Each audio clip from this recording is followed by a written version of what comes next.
এরকম ভাবেও হ্যাঁ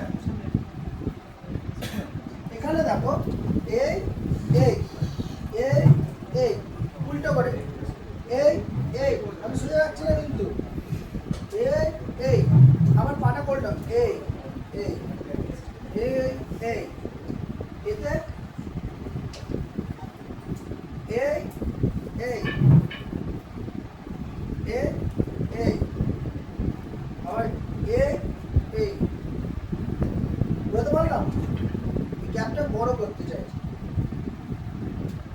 এইভাবে আমি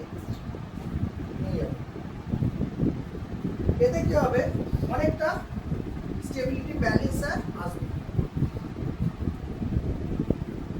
এই এই এই এই ঠিক একই রকম ভাবে এই নিলাম এই এই এই এই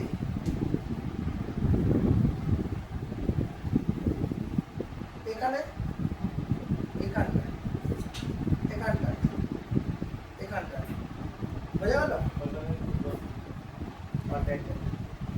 তাতে কি হবে অনেক স্টেবিলিটি আসবে ব্যালেন্সে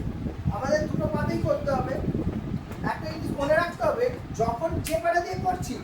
হয়তো এই ডান পাটা দিয়ে করছি তখন বাঁ পাটার কাজ হচ্ছে